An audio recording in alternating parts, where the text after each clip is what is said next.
पूछेगा चाहे जैसे पूछे, ठीक। उसके लिए एक क्वेश्चन ले लेते हैं, जैसे x प्लस वाई बराबर में 9 है और x माइनस वाई बराबर में 3 है। दो समीकरण लिए हैं, एक फर्स्ट एक सेकंड। अब जब भी ग्राफ विधि हम बनाने जाते हैं तो उससे पहले हमको ध्यान रखना है कि भुज कोटि सारणी बनाना है। क्या करना है? भुज कोटि सारणी बनाना है। और भुज कोटि सारणी होता क्या है? तो कोई एक बॉक्स है, इस बॉक्स में मिनिमम 2 मार्क्स यानी 2 मान ऐसा लेना है, एक 2x का और 2y का। ये जो बॉक्स हम बनाए हैं इसको बोलते हैं हम लोग भुज कोटि सारणी। और इनके बारे में ज़्यादा डिटेल क्लास में जिक्र होता है। भुज जो होता है वो x का मान होता है और कोटि जो होता है वह y का मान होता है, तो इसीलिए इसको बोला गया है भुज कोटि सारणी। और सबसे पहले भुज x का ही मान लिखते हैं, इसीलिए पहले भुज लिखे और उसके बाद y का रखते हैं, तो इसलिए कोटि। अगर कोई ऐसा गणितज्ञ होते जो कोटि को पहले लिखते, या पहला जो गणितज्ञ थे वो अगर कोटि पहले लिख देते और भुज बाद में लिखते, तो आज हम लोग कोटि भुज पढ़ते। और कोटि भुज पढ़ते तो उस समय y को पहले रखते और x को बाद में। लेकिन ऐसा है नहीं, हमारी किताब में भी बताया गया है कि भुज कोटि सारणी, और भुज कोटि का सारणी का मतलब है पहले x का मान फिर y का मान। हमको हर एक समीकरण के लिए बॉक्स तैयार करना है, हर एक समीकरण के लिए। ये पहले समीकरण के लिए हमने मान लीजिए इसको बॉक्स बनाया, उसी प्रकार से हमको दूसरे समीकरण के लिए भी बॉक्स एक बनाना है। तो जैसे हमने बना लिया, हमारा काम है सबसे पहले दोनों समीकरण के लिए बॉक्स बना के रखना, और दोनों को हम भुज कोटि सारणी ही करते हैं। क्या कहते हैं? भुज कोटि सारणी। एक में x का मान, एक में y का मान। अब बारी बारी से हम रखेंगे। तो जनरली हम बच्चे को ये सजेशन देते हैं कि जब भी कोई भी मान रखिए तो वो 9 है तो 9 के आधा के आसपास रखिए कम से कम, या उसके आधा। तो 9 का आधा क्या होता है? 4.5। तो 4.5 होता है, नहीं तो आप 4 ले लीजिए, नहीं तो 5 लीजिए, आपको जो अच्छा लगे। तो मान लीजिए अभी फिलहाल हम फर्स्ट समीकरण के लिए चल रहे हैं, तो x प्लस वाई बराबर में 9 है, और ये अपना मूल से लेना है। ये क्या करना है? अपना मूल से लेना है, ये जरूरी नहीं है कि कोई बताएगा तो वही लेना है। तो x बराबर हमने मान लीजिए कि 5 ले लीजिए, तो x की जगह हमने 5 रखेंगे, या तो यहाँ पर रख दीजिए 5। तो 5 समीकरण में भी 5 रखना और यहाँ भी रख देना, y बराबर में 9। अब ये प्लस में दूसरा जाएगा, तो y बराबर में 9 माइनस 5। एक प्लस में एक माइनस में, तो हमेशा घटाते हैं, तो 9 में से 5 जाता है, 4 बचता है, और बड़ा वाला प्लस में, इसलिए ये प्लस होगा। इसका मतलब y का मान कितना आया? 4 आया। उसी प्रकार से एक और हमका मान लेना है इसी समीकरण के लिए। तो इसी समीकरण से इस बार 5 लिया है ना, इस बार 4 ले लीजिए। x बराबर क्या ले लेते हैं? 4 ले लीजिए। तो x अगर 4 है तो y का मान क्या आएगा ये देखने जाना है हमको। तो x प्लस y बराबर में 9 है, तो x के जगह 4 रखना है, तो 4 रख दिए, y बराबर में 9।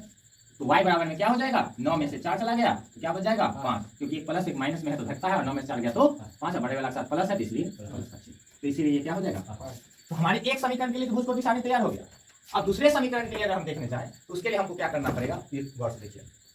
फिर से वही बात कि हमको अब दूसरा समीकरण क्या करता है, इसको नजर रखिएगा। तो x माइनस वाई बराबर में 9।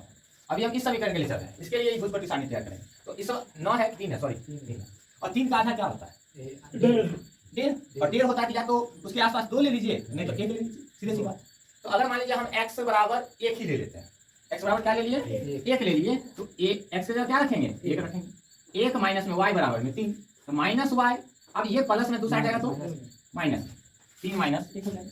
तो अब क्या हो जाएगा जरा सा देखिएगा। तो माइनस y बराबर में 2, क्योंकि एक प्लस से माइनस तो घटता है, 3 अलग अलग तो घटेगा, और ई माइनस में है तो माइनस इस साइड नहीं लगा के, क्योंकि ये इंडिकेशन ही कर रहा है कि जो y का मान है वो माइनस में है, या कह सकते हैं कि माइनस y जो है वो 2 है।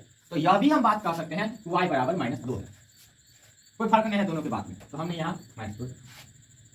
फिर एक बार सोचने के लिए जरा सा सोच के देखिए कि अब हमको x माइनस वाई बराबर 3 है। एक बार 1 लिए है, उसके आसपास इस बार 2 ले लीजिए। x बराबर क्या? 2। x बराबर हमने 2 रख लिया। अब यहाँ पे x की जगह क्या रखना है हमको? 2 रखना है। अब 2 रख लिए तो 2 माइनस में y बराबर में 3, क्योंकि यहाँ 2 रखे हैं ना, तो ये प्लस में दूसरा जाए तो माइनस में, तो 3 माइनस में 2। हमने क्या किया? फिर माइनस y, फिर 1 प्लस 1 माइनस में, फिर घटाएंगे, 3 में से 2 गया तो 1, माइनस कर रहा है, माइनस y जो है वो 1 है, तो आप या y बराबर क्या कर सकते हैं? -1 है, ये -1 हो गया। ये हमारा दोनों भुज कोटि सारणी तैयार है। प्रोसेस क्या है? सबसे पहले हमको 2 समीकरण देगा, दोनों समीकरण का भुज कोटि सारणी तैयार करना है। अपना मूल से कोई भी मान रखना है, x का अपना मूल से रखेगा तो y मिल जाएगा, और y का अपना मूल से रखेगा तो x मिल जाएगा। एक समीकरण फर्स्ट के साथ भी वही काम करना है, और सेकंड के साथ भी हमने वही काम किया। हमने मान लीजिए यहाँ पे रखे हैं क्या कहते हैं x बराबर 5, आपको मन होगा 2, 3 जो रखना होगा रखिएगा, y का मान अपने आप अलग निकलेगा। लेकिन फाइनल रिजल्ट जब मिलेगा, चलिए हमारे पास भुज कोटि सारणी ऑलरेडी तैयार हो रखा है, तो हमारा काम है ग्राफ को देखना, और ग्राफ क्या करता है? जो कहेगा x का मान y का मान वही एग्जैक्ट मान होगा। तो सबसे पहले हम अक्ष का खींचते हैं चतुर्थांश, और यह चतुर्थांश जो होता है 4 भागों में बटा होता है, इसलिए हम इसको चतुर्थांश बोलते हैं। अब जनरली है ये इसको एक्स अक्ष बोला जाता है, यानी जो सोया हुआ है उसको एक्स अक्ष और जो खड़ा है उसको वाई अक्ष बोला जाता है। ये बात ध्यान रखिएगा। और इसी को हम बोलते हैं कोटि। क्या बोलते हैं? कोटि। और ये वाला जो मान होता है उसको भुज बोला जाता है। और ये जो होता है वो आपका मूल बिंदु होता है। क्या होता है? मूल बिंदु। और मूल बिंदु का जो निर्देशांक होता है वह 0,0 होता है, यानी x का मान जो है यहाँ पे 0 है और y का मान भी क्या है? 0। अब हमको ये बात समझनी जानी है कि पहले तो हाईएस्ट क्या है आपकी संख्या? 5 है। दोनों समीकरण से देख लीजिए, हाईएस्ट 5 है। तो चलिए सब तरफ हम 5-5 लेके चलते हैं। 1 2 3 4 और 5। वैसे आप ग्राफ पे ये काम कर सकते हैं, लेकिन हमारे पास ये बोर्ड है तो हम बोर्ड पे चलेंगे। 1 2 माइनस में सब, क्योंकि नीचे माइनस है ऊपर प्लस है, ये बात ध्यान रखिए। फिर इधर प्लस है और इधर माइनस है, और यहाँ पे -3 -4 और ये आपका -5। थोड़ा बहुत टेंशन इधर उधर हो सकता है क्योंकि स्केल नहीं है यहाँ पे।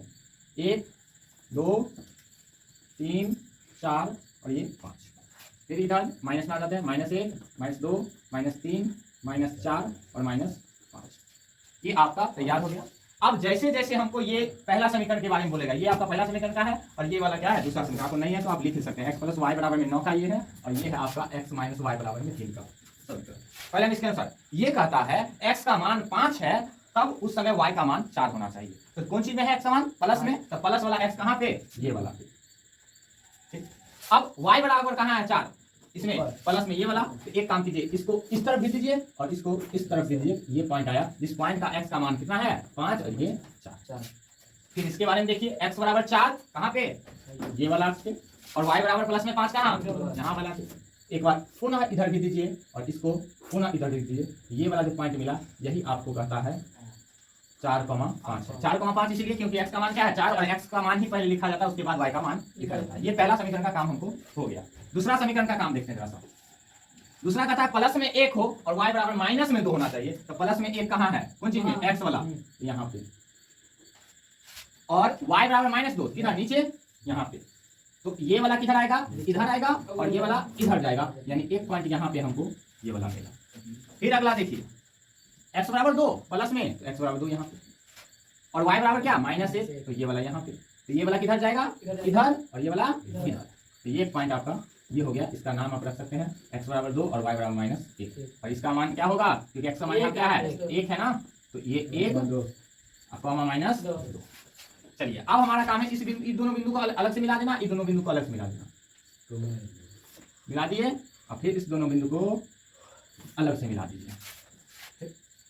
हमने मिला दिया। अब मिलाने के बाद ये अप्रॉक्स देखिएगा लगभग 6 के आसपास पहुंचा हुआ है। कहाँ पहुंचा हुआ है? 6 के आसपास। पहले जो कटान बिंदु है उसको देखिए। कटान बिंदु क्या है वो देखना है। तो एक तरफ इधर आप देखिए, तो ये कहाँ पहुंच गया? 3। ये कौन से अक्ष पे? y। और ये x अक्ष पे कहाँ पहुंच गया? 6 पे। इसका मतलब हमारा फाइनल आंसर क्या है? x = 6 और y = 3 आंसर। यही आपका आंसर है।